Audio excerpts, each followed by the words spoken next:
So moving on, we have Dr. Melissa Horger from the University of Massachusetts at Amherst. Dr. Horger will be presenting her initial results from our breathing algorithm validation study. Her talk is titled Breathing Easy and Sleeping Soundly, Comparison of the Nanit Breathing Band with ECG Sensors. Okay, Melissa, all yours. All right, thank you so much, Natalie.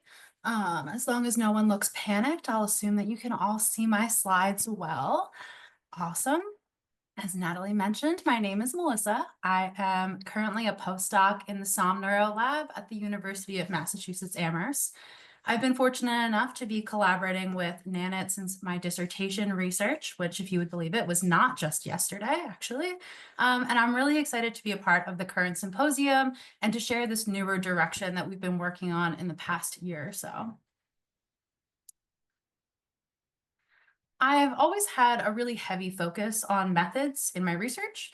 This is in part because I study infants who just generally across the board require a lot of methodological creativity, but also because our scientific conclusions are strongly shaped by the limitations and the advantages of the research methods that we choose to employ in our designs. And specifically, when you're studying infant sleep, there's typically a trade-off between rigorous methods and the duration or the frequency of measurement that you can really do in a given scenario. So for example, the gold standard of sleep measurement, polysomnography, which you can see a picture of over here, it collects EEG data in addition to eye and muscle movements, takes about 30 to 45 minutes to apply, and as you can imagine, it's more commonly used to study naps in a one-time experimental context. Comparatively, I use Nanit in my graduate research to capture sleep data every night for a several-month period. Once the camera is set up, there was no additional application time needed, which really mitigates the caregiver burden and it limits the external influence on sleep. So because I'm not putting any additional equipment on them, I don't have to worry about any equipment that will disrupt their sleep. And as you've heard from some of these other presenters, Nanit generates information about sleep timing and sleep quality by detecting movement or the lack thereof. And more recently, they added a breathing band, which you can see right here, which operates on a really similar principle. It detects movement of the geometric pattern that's printed on the band, and then it uses that information to infer the respiratory rates. So as their chest rises and falls with each breath, it can detect that slight movement with this really high contrast, clear band. And so respiration is just one of the many physiological changes that occur during sleep. It's a particularly salient feature because cardiorespiratory parameters differ in a state-dependent manner. So your heart rate and your breathing rate are generally slower during non-REM sleep, whereas they're a little higher and more variable during REM sleep. And then during sleep, they're also different from wake. And it may also be of particular interest to researchers because there are a lot of common sleep disorders or sleep disruptions like sleep apnea or snoring that are related to breathing during sleep. And that brings us to our current research goal, which is to compare the respiratory rates derived by the Nanit breathing band to a cardiorespiratory sensor that's going to serve as our ground truth comparison in this study. We had 33 total infants participate in this. They range from about a month and a half old to 22 months old, and they took a nap while wearing the breathing band and the cardiorespiratory sensor. The Nanit team created a nursery in the New York office. You can see the little snapshot of their setup here. So there was a crib, there's also a rocking chair that's off to the side. And then around the crib, they actually used three different Nanit cameras. So we've got the standard camera, which is their normal standing camera, pictured here. The short camera, which is just having one piece out of it removed, so the camera's a little closer. And then you've got the side camera, which is a slightly different perspective on it. And all of these are available to parents. And so they're cameras that you might see like generally out in the wild for their normal users. The infants were scheduled to come in around their typical nap times. They were outfitted with the sensor and the breathing band, and then they were just encouraged to nap as usual. We really wanted to limit any disruptions to them. And the resulting data that I'm going to talk about were sampled in 1-minute epochs. So let's talk about this ground truth comparison that we're using. We used wireless cardiorespiratory sensors called life touch sensors, which are used in hospital settings. This is a photo of the smallest sensor that they have available.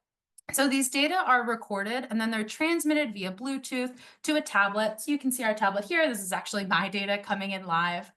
So you can see the data as it comes in, but then after the record is completed, that data is uploaded to an AWS instance where the researchers can download it and access it, as we did here. So our recordings lasted for about an hour on average.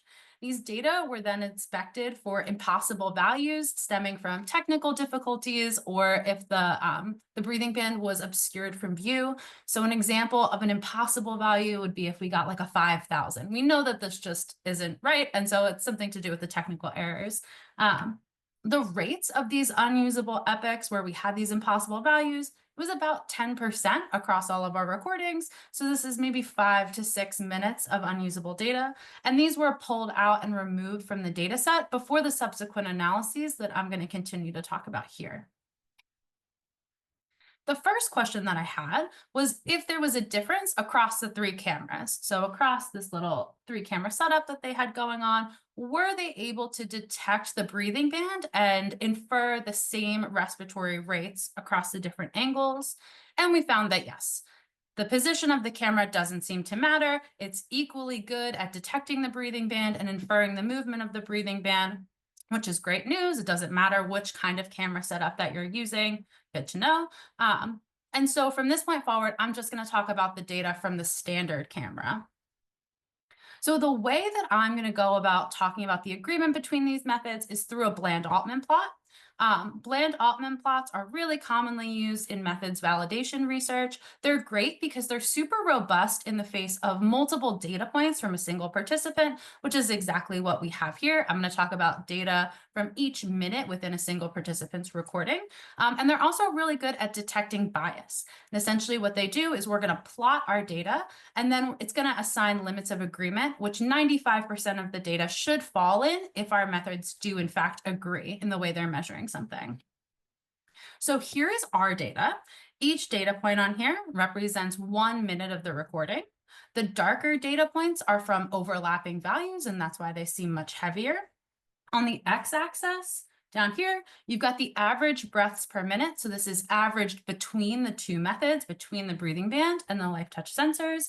And then on our y-axis here, you have a different score. So it's the respiratory rates derived by the life touch sensors minus respiration determined by the breathing band. And when we have positive difference scores, this means that the life touch sensors reported a higher respiratory rate than the breathing band. When we have negative difference scores, it means that the breathing band reported higher respiratory rates than the sensors. So now we'll add our average difference score in here as a red dashed line. You can see that it should and does hover around 0 because we would anticipate that there shouldn't be a lot of difference between these 2 measures. And then we'll also add in our limits of agreement here. So these are our upper and lower limits. They are 2 standard deviations away from the mean. And within our current set, we find that 95.7% of the data actually fall within these limits of agreement, which is excellent. It means that it suggests that the 2 methods measure respiration in equivalent ways. You may be wondering about what happens for the ones that are not inside our limits of agreement. You'll see that when the methods do diverge, there's a tendency for respiration recorded by Nanit to be a little bit higher than that of our sensors. And then you may also have noticed some outliers here. These are actually almost all from just one participant. So my thought is that this one participant just had some technical issues in the way that the sensors were connecting. And so that's what led to these kind of anomalous outliers that are floating off to the side where the sensors recorded much higher rates than the Nanit band. So my next question was if agreement varied by infant age. So here I generated Bland-Altman plots again, but I grouped our participants into 6-month age chunks. So we have 0 to 6, 6 to 12 months, 12 to 18, and 18 to 24 months. Other than that, the interpretation of the graph is exactly the same. It's just broken out by their individual ages.